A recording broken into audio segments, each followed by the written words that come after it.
Today, you find yourself living into a story that was begun at the creation of all things. Reaching into the moment you find yourselves here today and living well beyond the story of our lives. Today, all around the world, people are gathered to celebrate a story that has shaped human history for millennia. Today, in every language, in different ways, in different places, from a small house church in Indonesia to a metal building on Highway 47, millions of people are gathered to proclaim one message: Christ the Lord has risen today.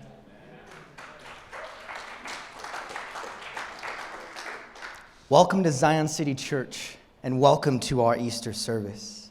If it is your first time here, thank you for choosing to spend your morning with us. If you call Zion your home, welcome back. I realized this morning that every single person in the room finds himself in a different place on the journey of faith, from skeptic to wholehearted follower of Jesus.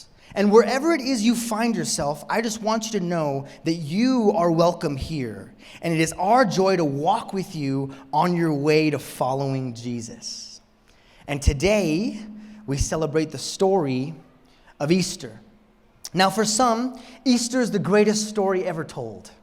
God come down to earth as a human, lived the life we were meant to live, died the death we were meant to die, and 3 days later rose from the grave so that we can share the life that he has.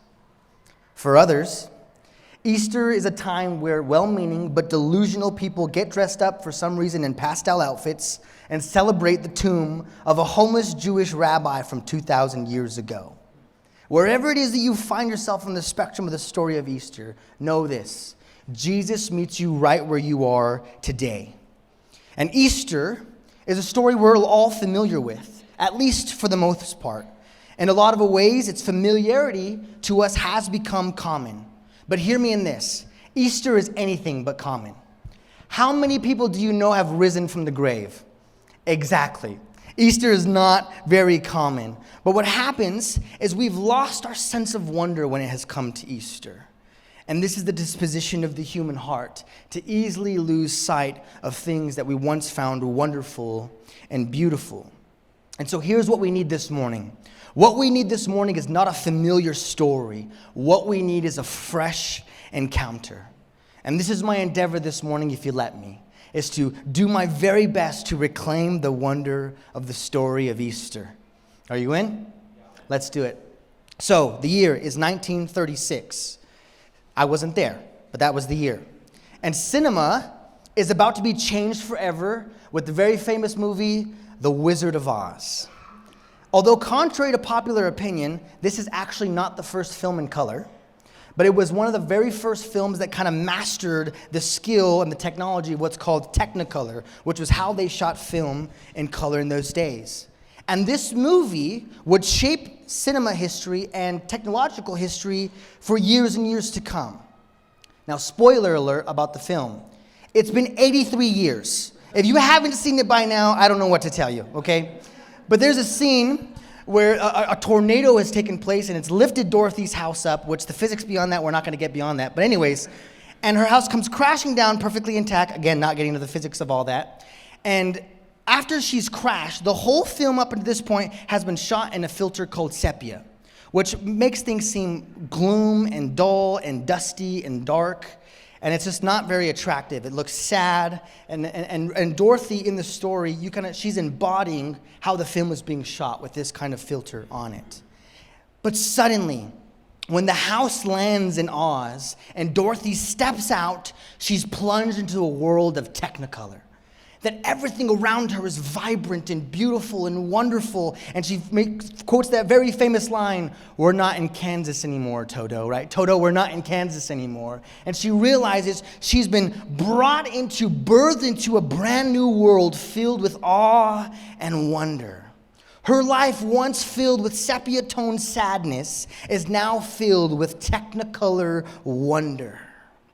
And you might be wondering, what on earth does the Wizard of Oz have to do with Easter? And it has everything to do with Easter.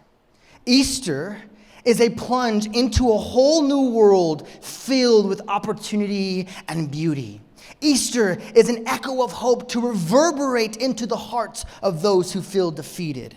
Easter is a beacon of light shining as a declaration to the darkness that its time is over. Easter is the reality of a future filled with life crashing into a world filled with despair through the portal of a resurrected Jesus. Easter is the moment where Jesus kicked open the door of new life, reclaiming wonder from a world settled in her cynicism. Easter is the story that changed everything. And hear me in this. The stories we believe shape the futures we live into. The stories we believe shape the futures we live into. What we believe about who we are, where we're going, and what all of this means shapes how we live every single day. And so I have a simple question to lay before you this morning, and it's this. Is the story that you believe true enough to take you where you want to go? Is the story you believe true enough to take you where you want to go?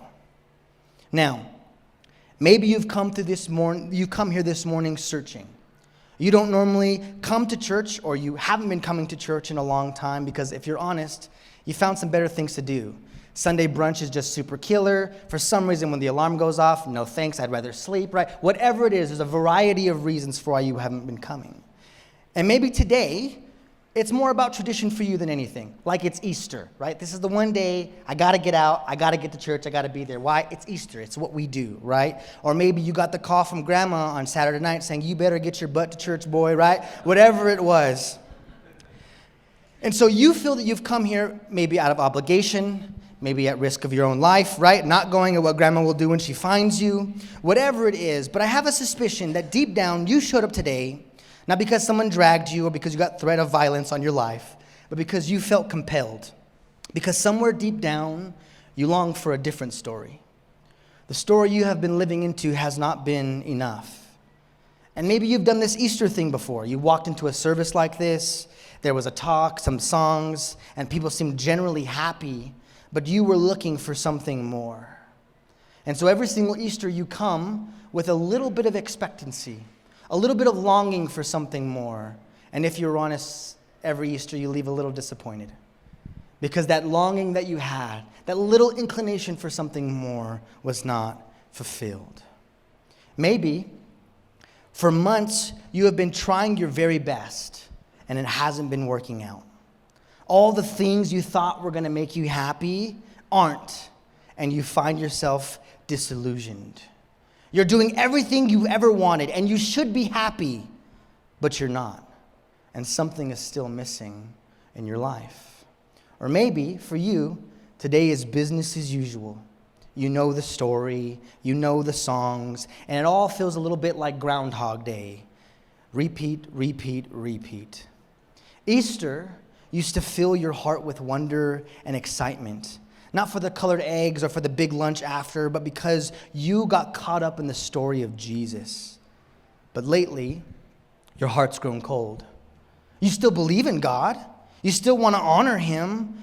But that which used to leave you filled with awe and wonder has grown dull. Each of us this morning are desiring an encounter. Not a clever talk, not good music, not nice coffee. You want to experience something today. You want to encounter the risen Jesus. And I believe in faith that that's going to happen today. But before we get there, I need to address something first. Typically, someone like me stands up here and tells you the story, and the posture that they try to take is try to convince you that the resurrection is true. They try to go through all these facts and figures and the Roman guards and pulling up historical documents and data and stuff like that. But here's the thing. We think we are logical creatures, but here's the reality. We're not. We are emotional creatures. We are sometimes logical, but mostly emotional. Let me explain.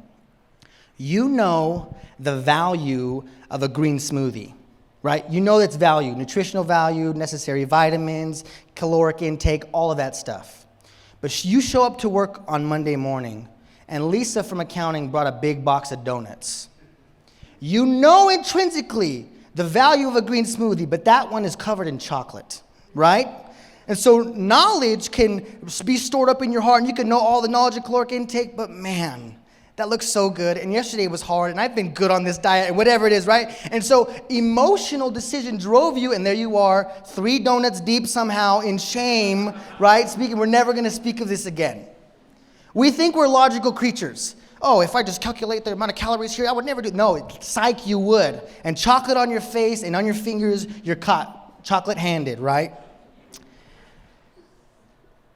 Antonio Damasio says this. He's a psychologist. He says, we are not necessarily thinking machines. We are feeling machines that think. And there is study after study after study that shows information does not change people. You know what does? Stories. Why? Because they move to the heart. This is why cinema, art, music move you like facts and figures could never. Because we are narrative creatures. We long for story, and that is the path into our heart, is the way of narrative. And so for us to reclaim wonder here this morning, we have to journey through the way of the heart. So today, I'm not going to give you information about why Jesus would have rose from the grave, facts and figures. And look, that information is available and out to you there in the world. Just Google it. Today, I want to take the posture of telling you a story. That the way we get from a place of longing for encounter to an encounter with Jesus that leaves us in wonder is through stories. And today, we're going to look at Mary's story. Our text begins with this. Now Mary stood outside the tomb crying. And as she wept, she bent over to look into the tomb and saw 2 angels in white seated there where Jesus' body had been, one on the head and one at the foot. And they asked her, "Woman, why are you crying?" "They have taken my Lord away," she said, "and I don't know where they have put him." Today, all of us come dressed up, buttoned up shirts, shoes that hurt way too much, and are all planning on gorging our face somewhat later, right? Later on in the day, you're already thinking about the lunch meal you're going to have. And this is our Easter morning, but this was not the first Easter morning. The first Easter morning began with sorrow. You see, 48 hours before this, hearts were crushed as Jesus was murdered on the cross. And with his body went into the grave, so did the hopes of people. The one they looked to as Messiah, King, the one who would be the one to set them free from oppression and pain and hurt. They saw him breathe his last breath. And they saw the soldiers bury him in a tomb. And as the door shut, so shut the door to their dreams and hopes and wishes. You see, just a week earlier, Jesus entered into Jerusalem, and there were people shouting, "Hosanna, Hosanna," which means God save us. And it felt as if the new kingdom was coming. No more oppression, no more disease, no more suffering. God has saved us. Jesus is here. And 7 days later, the streets are silent. And Mary, one of Jesus' followers, makes her way to the tomb. Burial spices in hand, broken. You see, for Mary, this was her final goodbye. This was her last gift of love to Jesus. But as she arrives, she notices something is not right. Let's jump up to verse 1. It says this: "Early on the first day of the week, while it was still dark, Mary Magdalene went to the tomb and saw that the stone had been removed from its entrance. She came running to Simon Peter and the other disciple, the one who Jesus loved, and said, 'They have taken the Lord out of the tomb, and we don't know where they put him.' So Peter and the other disciple started for the tomb. Both were running, but the other disciple outran Peter and reached the tomb first. He bent over and looked at the strips of linen lying there, but did not go in. Then Simon Peter came along behind him, went straight into the tomb, and he saw the strips of linen lying there, as well as the cloth that had been wrapped around Jesus' head. The cloth was still lying in its place, separate from the linen. Finally, the other disciple who had reached the tomb first also went aside, and he saw and believed. They did not understand from the scripture that Jesus had risen from the dead. Then the disciples went back to where they were staying." So Mary shows up, and the tomb is empty. She freaks out. She runs to Peter and to John, who refers to himself as the other disciple, the one who Jesus loved. Now, what I love here is that John's humanity comes through the text. In that, one, he makes note that he beat Peter to the tomb. He's like, and I smoked him. I got there way first. And he's like, and some other time later, way after Peter caught his breath, way after I had beat him, he shows up, and then we both look into the tomb, right? And it's just John taking a little dig at Peter, like, dude, smoked you in that race, right? When Jesus' body was gone, I was there first. Remember that, Lord. But Mary shows up, and she's freaked out. Notice, none of the disciples are thinking, he has risen. Just like he said, they're all thinking, who jacked his body? Where did it go, right? They said, we don't know where they put it. They're looking all over the bushes, the leaves, the trees, wherever. Where did they put Jesus' body? And this is also the disciples' conclusion. His body has been stolen. Nobody was thinking, Jesus the Christ has risen today. Thank you, Lord. They're all worrying and freaking out. And this is where Mary finds herself. A bad situation has grown worse. Not only have they killed Jesus, but they've stolen his body. And she doesn't even get the opportunity to pay her final respects, to give her final love, to give Jesus a proper funeral. For Mary in this moment, there is no closure. There is no goodbye. There's just more loss. And she's asked the question, why are you crying? As Mary looks into the tomb, what seemed like a heart that couldn't be broken anymore begins to splinter more. How could this be? Now notice, the text tells us there are two angels or messengers sitting where Jesus' body were. Now, with our Western understanding of angels, we think of them like glowing white, halo, big old wings, right? So if you showed up to a tomb and there were two angels there, something would be up, right? You would be like that. But this is not the biblical description of angels, and it's really important that you understand that. That's more from like other modern literature.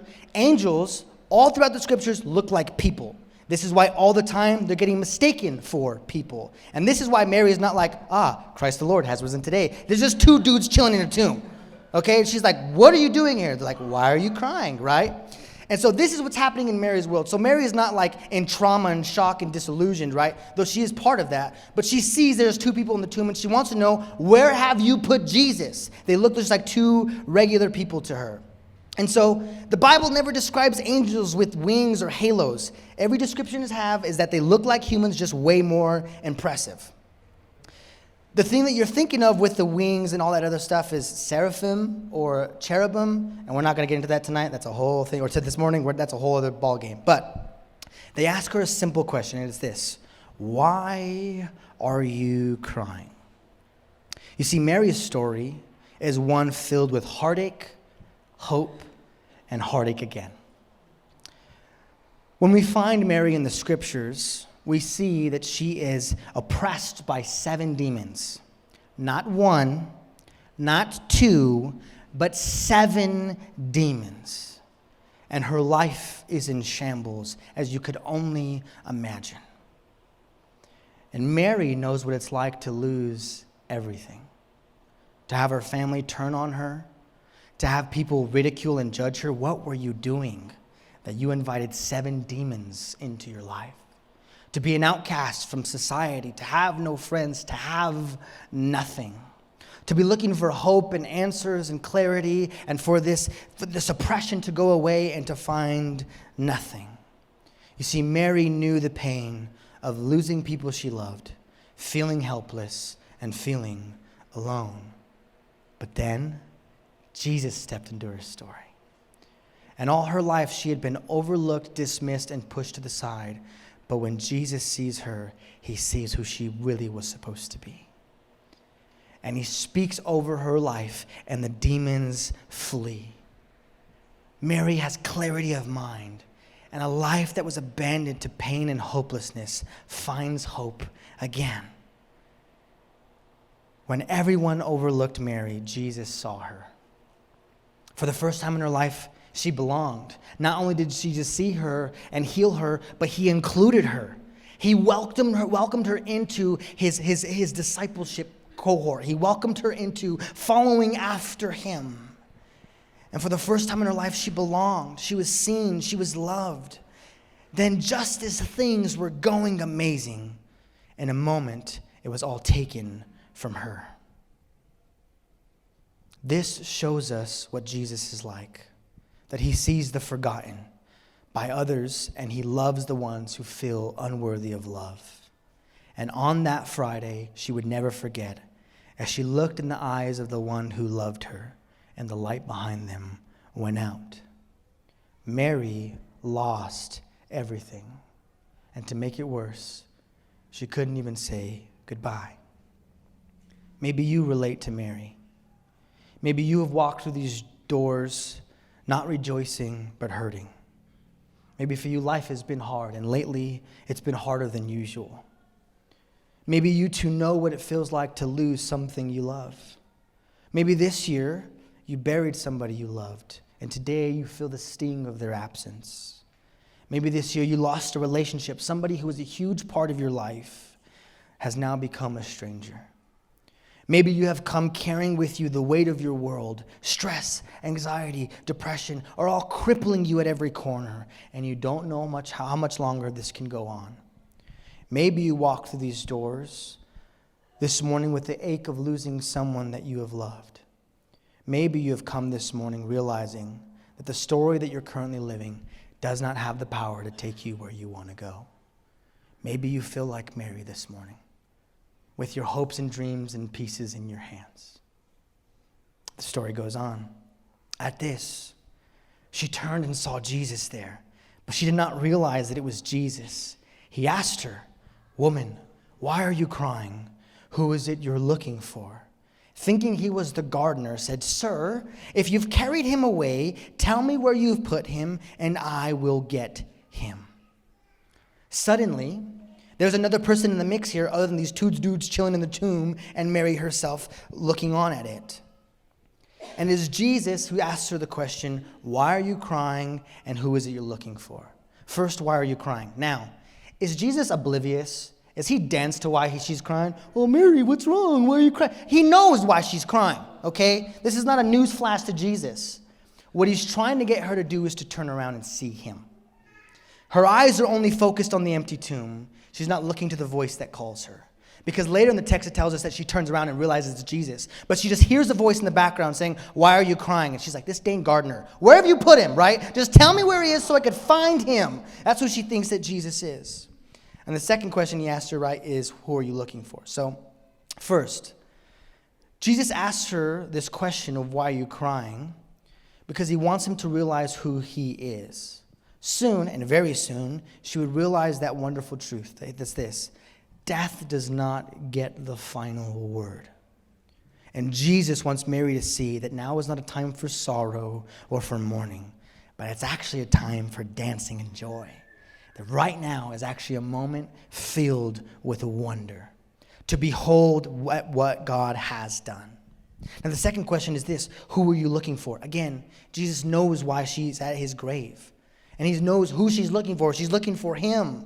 But again, he wants her to realize that it's him who calls her. He wants her to behold him in his resurrected state. He wants her to behold the one who loves her. Behold the one who had laid down his life. Behold the Lamb who takes away the sins of the world. Behold the King who has conquered death. Behold the one who was and is to come. Behold, it is Jesus. And he wants her to see him. Now, I love that the text says that it was Jesus all along standing there. Maybe in your life you've been searching for something to make your life whole. And maybe this question is a word for you today. Who are you looking for? Maybe you thought joy and fulfillment in life would come from a really awesome career. But no matter how many pay raises or promotions you get, the longing is still there. Maybe for you, you thought it was going to be made whole by a new relationship. Because, man, they're so awesome and they're so great and they're this, that, and whatever. But as time goes on, the wonder of the relationship fades and you realize they are not strong enough to hold your expectations.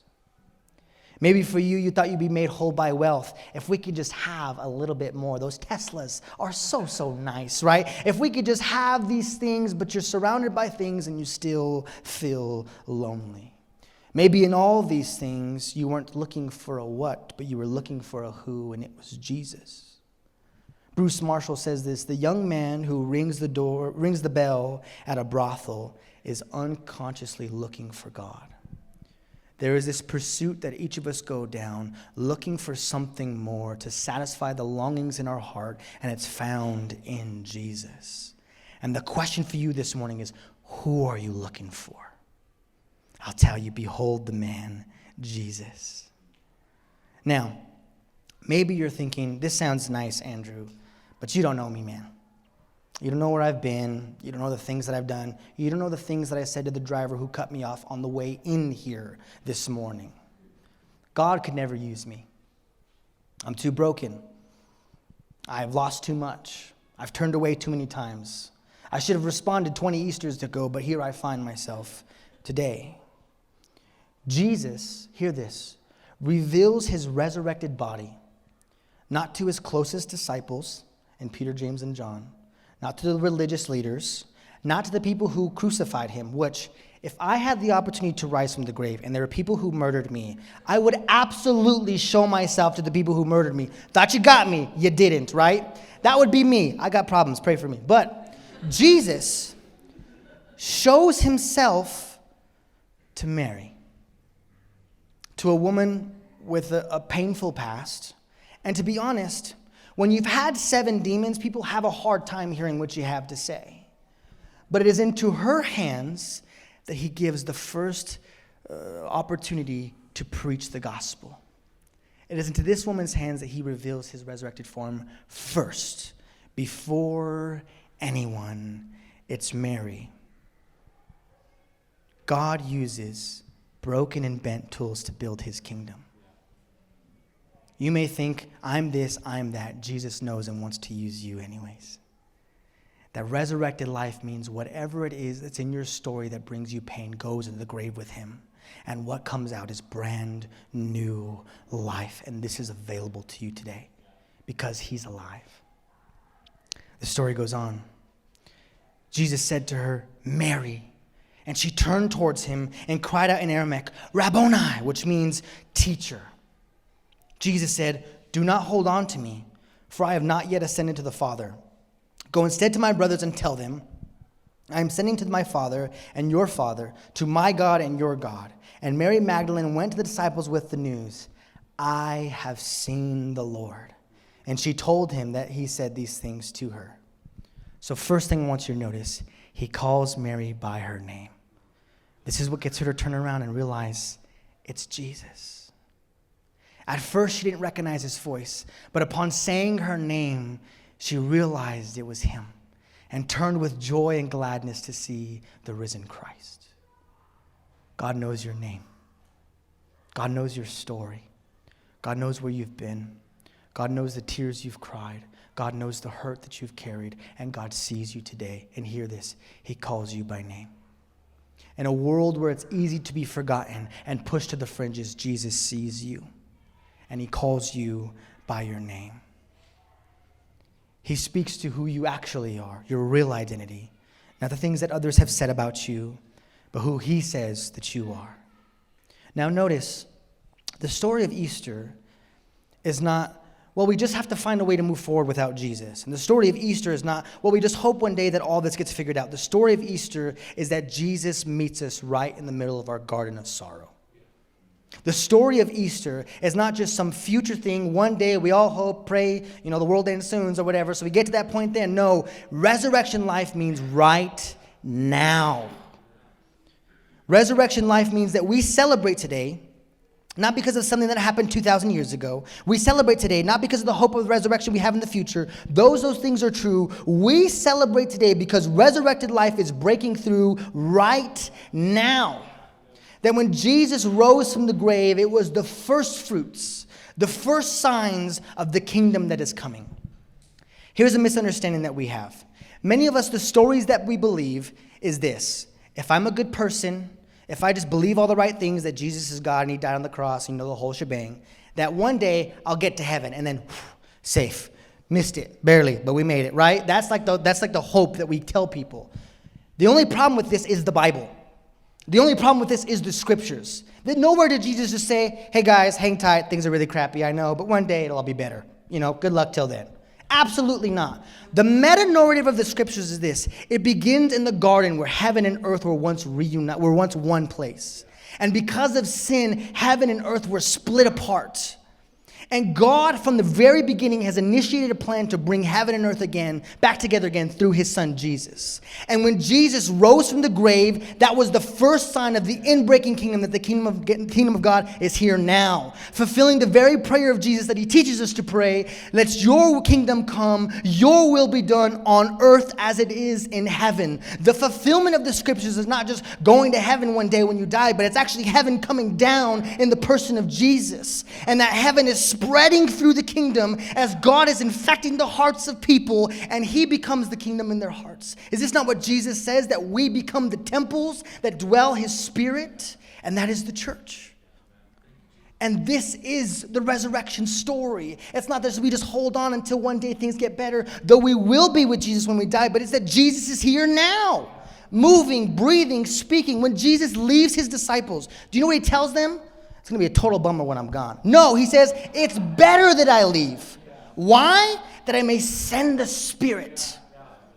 This is the promise of Jesus, and we're living in that promise now. But so often we're just, it's so hard, or whatever it is, not realizing the power that's available to us. And that Easter just becomes, one day, Lord, it's going to be better. Lord, Jesus is like, I'm doing something now. Yes, there's a future to look forward to, but the kingdom is breaking in now, and guess what? I want you to be a part of it. I want you to join me in the work that I'm doing.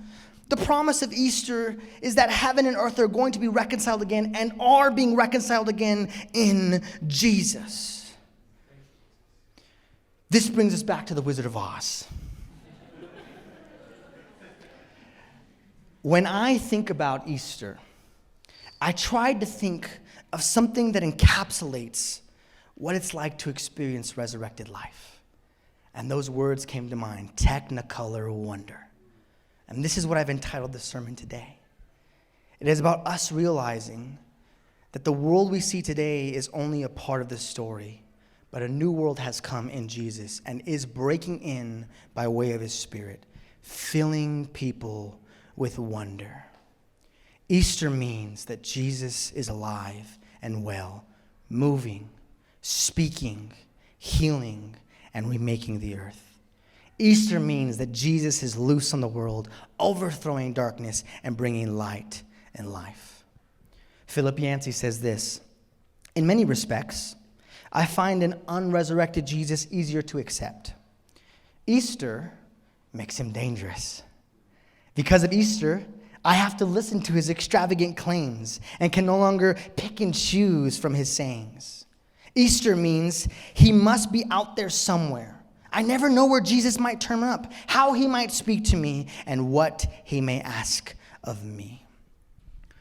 Brothers and sisters, I stand to you here on Easter morning, and I have no need to tell you of how broken the world is, for you know it, for you experience it in everyday life.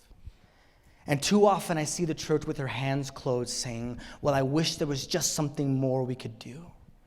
And this is not the narrative of the scriptures.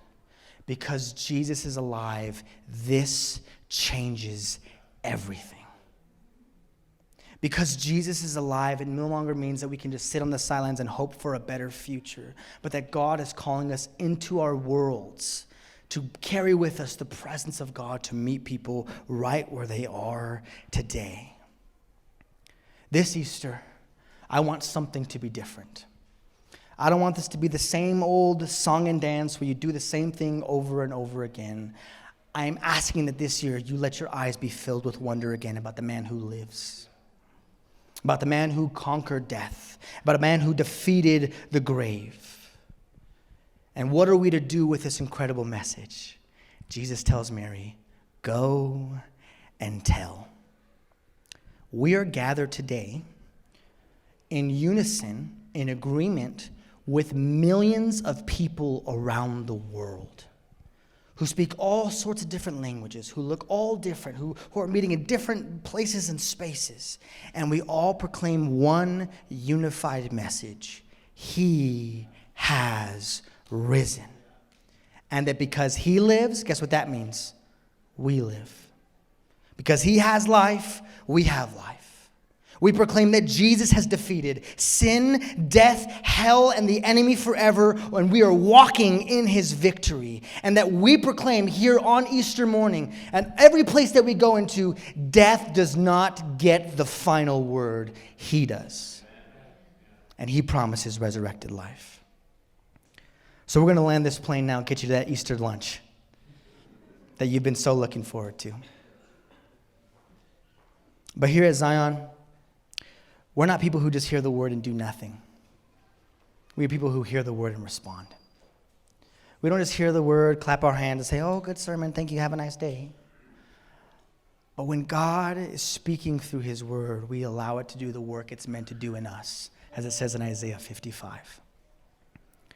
And so, if this is speaking to you in any way, we want to stand with you in prayer. We want to stand alongside the things that God is doing in you. And so I'm going to have a prayer team available up here, and they're here for you. They're here to serve you. They're here to stand alongside you.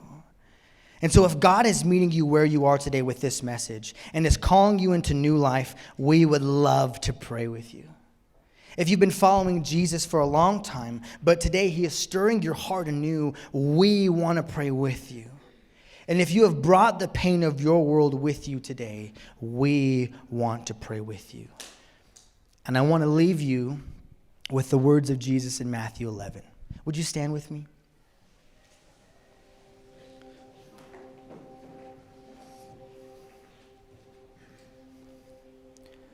Jesus says this. He says, come to me, all who are weary and heavy laden, and I will give you rest. Brothers and sisters, let us enter into a time of response.